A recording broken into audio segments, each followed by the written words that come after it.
छात्रों, आज हम वर्ण व्यवस्था का आधार जन्म है या कर्म, इसके बारे में अध्ययन करेंगे। समाजशास्त्री G.S. घुरिये कर्म को वर्ण का आधार मानने के पक्ष में हैं। घुरिये के अनुसार भारत में प्रारंभ में दो वर्ण थे, आर्य और दास। आर्य भारत में विजेता के रूप में आए, अतः उन्होंने स्वयं को श्रेष्ठ समझा और यहाँ के मूल निवासियों को निम्न समझा। इस प्रकार स्वयं को द्विज एवं द्रविड़ों को दस्यु कहा। कालांतर में जब आर्यों की संख्या में वृद्धि हुई और उनके कर्म में भी भिन्नता आ गई, तो द्विज वर्ण गुणों के आधार पर ब्राह्मण, क्षत्रिय, वैश्य आदि वर्णों में विभाजित हो गया। आरंभ में इन वर्णों के मध्य विवाह संबंध, सामाजिक संबंध, खान पान आदि के क्षेत्र में कोई प्रतिबंध नहीं थे। इस प्रकार द्विज वर्ण ही अनेक समूहों में विभाजित हो गया और ये कर्म के आधार पर अपने को दूसरों से पृथक मानने लगे। इस तरह G.S. घुरिये के अनुसार वर्ण का आधार कर्म हो गया। छात्रों, राधा कृष्णन कहते हैं वर्ण व्यवस्था कर्म पर आधारित है। महाभारत एवं इसके पूर्व के समय की घटनाओं के अध्ययन के परिणाम स्वरूप यह निष्कर्ष निकलता है कि उस समय कर्म के अनुसार व्यक्ति को उच्च तथा निम्न स्थिति प्राप्त थी। स्मृति में एक स्थान पर कहा गया है कि जन्मना जायते शूद्रः संस्कारे द्विज उच्यते, अर्थात जन्म से व्यक्ति शूद्र होता है, लेकिन अपने संस्कार अथवा कर्मों में शूद्र होकर ब्राह्मण की प्रतिष्ठा को प्राप्त करता है। K.M. पणिक्कर ने कहा है, वर्णों का आधार कर्म है।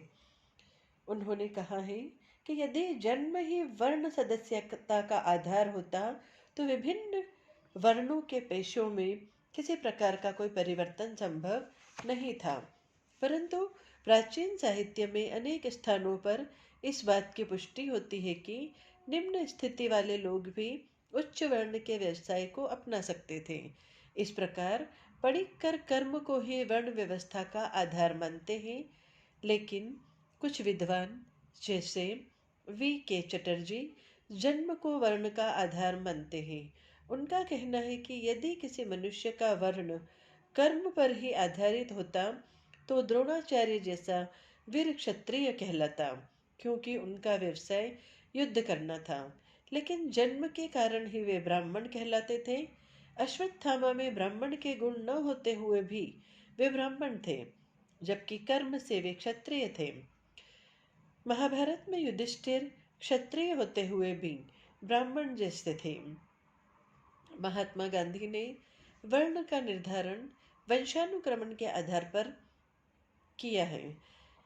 कहने का तात्पर्य है कि कुछ एक उदाहरणों के आधार पर यह कहना कठिन है कि वर्ण जन्म से निर्धारित होता है या कर्म से, लेकिन फिर भी अधिकांश विद्वानों के मतानुसार प्रारंभ में गुण कर्म के अनुसार वर्ण निश्चित किए जाते थे, जैसा कि गीता के इस वाक्य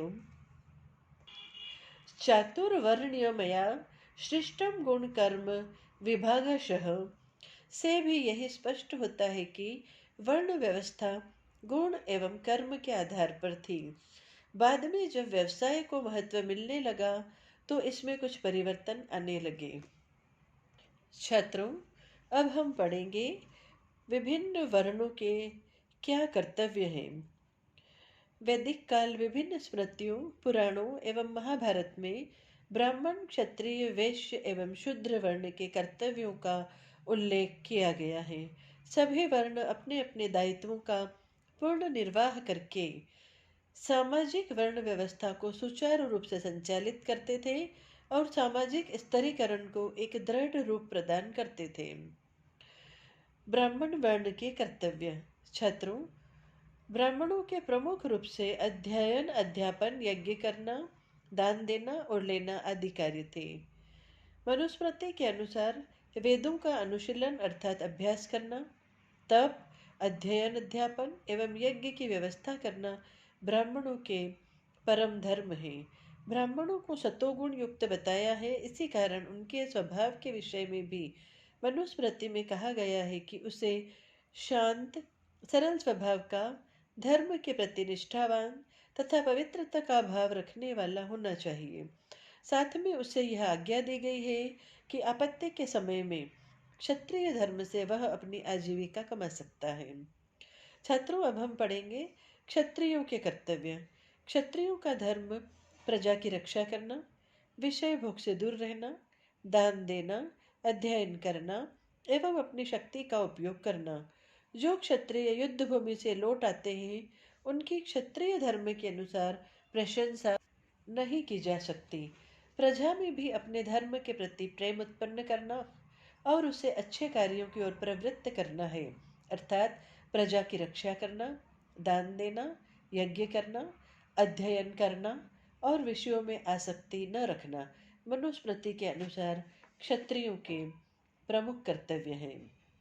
भगवत गीता में क्षत्रिय के निम्नलिखित धर्म बताए गए हैं: शूरवीरता, तेज, धैर्य, चतुरता, युद्ध में भाग लेना, दान देना, निस्वार्थ भाव से प्रजा का पालन करना क्षत्रियों के स्वाभाविक धर्म है। छात्रों, अब हम पढ़ेंगे वैश्यों के कर्तव्य। वैश्यों का कार्य व्यापार, पशुपालन एवं कृषि माना गया है। मनुस्मृति के अनुसार पशुओं की रक्षा करना, दान देना तथा कृषि करना उनके मुख्य कार्य हैं। शुक्राचार्य के अनुसार उन लोगों को वैश्य कहा गया है जो क्रय विक्रय करने में कुशल हैं, व्यापार है जिनका जीवन है, जो पृथ्वी पर पशुओं की रक्षा करते हैं और कृषि कार्य में लगे हुए हैं। वेद, महाभारत एवं गीता सभी में अध्ययन करना, दान देना, उद्योग में निरंतर लगे रहना आदि ही वैश्यों के कर्तव्य बताए गए हैं। छात्रों, अब हम पढ़ेंगे शूद्रों के कर्तव्य। शूद्रों की उत्पत्ति ऋग्वेद के अनुसार विराट पुरुष के पैरों से हुई है और उसी के आधार पर शूद्रों का कार्य 3 वर्णों की सेवा करना बताया गया है। मनुस्मृति के अनुसार शूद्रों का एकमात्र कर्तव्य अपने से उच्च 3 वर्णों की बिना किसी ईर्ष्या भाव से सेवा करना है। वर्णों के कर्तव्यों के आधार पर यह निष्कर्ष निकलता है कि वर्ण व्यवस्था का आधार गुण अथवा कर्म ही था। उपनिषद, महाभारत, स्मृति, गीता आदि के अनुसार वर्ण व्यवस्था एक प्रकार से समाज के ऐसे कार्यात्मक विभाजन का रूप थी जो सभी वर्ण के लोगों को अपना दायित्व समुचित ढंग से निभाने की प्रेरणा देने वाली थी। इस व्यवस्था ने व्यक्तियों को अपने अपने दायित्वों के पाने की भी प्रेरणा दी। छात्रों, वर्ण व्यवस्था गुण और कर्म पर आधारित स्तरीकरण है। श्रम विभाजन पर आधारित स्तरीकरण, शक्ति एवं अधिकारों का निश्चित संस्तरण, आध्यात्मिकता पर बल, श्रम विभाजन और विशेषीकरण, गुणात्मक प्रेरणा, पुनर्जन्म एवं कर्म के सिद्धांत पर बल, परंपरागत व्यवसायों का निर्धारण आदि विशेषताएं वर्ण व्यवस्था में पाई जाती हैं। वर्ण व्यवस्था पर समाजशास्त्रीय दृष्टिकोण से अध्ययन किया जाए तो हम यह देखते हैं कि वर्ण व्यवस्था श्रम विभाजन की एक व्यवस्था है। यह समाज में समानता की भावना का विकास करती है। व्यक्तियों में वर्ण व्यवस्था के द्वारा रक्त की पवित्रता बनाए रखने का अवसर मिलता है। वर्ण व्यवस्था द्वारा कर्तव्य पालन की भावना जागरूक होती है और वर्ण व्यवस्था द्वारा समाज में गतिशीलता बनी रहती है।